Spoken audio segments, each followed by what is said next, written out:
জাতীয় নাগরিক পার্টি এনসিপির যুগ্ম আহ্বায়ক সারোয়ার তুষারের গোপন ভিডিও সোশ্যাল মিডিয়ায় ছড়িয়ে দেওয়ার হুমকি দিয়েছেন দলটির সাবেক নেত্রী নীলা ইসরাফিল। রাতে নিজের ফেসবুক আইডিতে লাইভে তিনি এই হুমকি দেন। পরে অবশ্য লাইভটি মুছে দেন নীলা।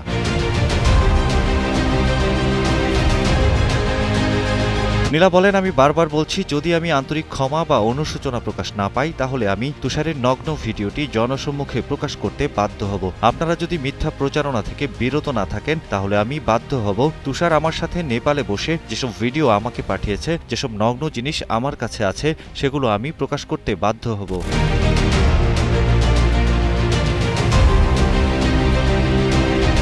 এর আগে ফেসবুকে এক পোস্টে নীলা জানান, ঢাকা মেডিকেল কলেজ হাসপাতালে ভর্তি থাকা অবস্থায় তার অনুমতি ছাড়াই ভর্তি ফর্মে স্বামীর নামের জায়গায় সারোয়ার তুষারের নাম বসানো হয়। এ ঘটনাকে জালিয়াতি ও মানবাধিকার লঙ্ঘন বলে দাবি করেন নীলা।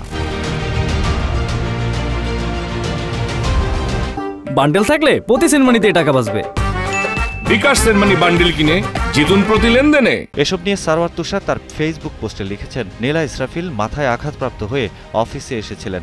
আর হাসপাতালের ভর্তি ফর্মের ফর্মালিটিজের কথা আপনারা সবাই জানেন। নারীর ক্ষেত্রে স্বামী অথবা পিতার নাম লিখতে হয়, অথবা যিনি নিয়ে এসেছেন তার নাম লিখতে হয়। এখানে পরিষ্কারভাবে দেখা যাচ্ছে কেয়ার অর্থে যেটা লাল দাগের মধ্য দিয়ে ঢেকে ফেলা হয়েছে এবং প্রচার করা হচ্ছে আমি নাকি স্বামীর ঘরে নিজের নাম লিখেছি। আমি কি পাগল? বাটপাড়ির একটা সীমা থাকা দরকার। এসব প্রতারণা ও বাটপাড়ি বন্ধ করতে হবে।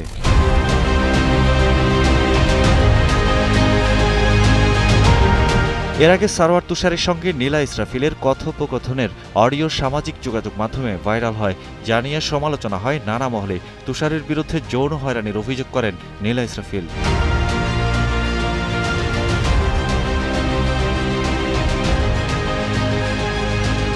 Desk report, Kaler Kantho.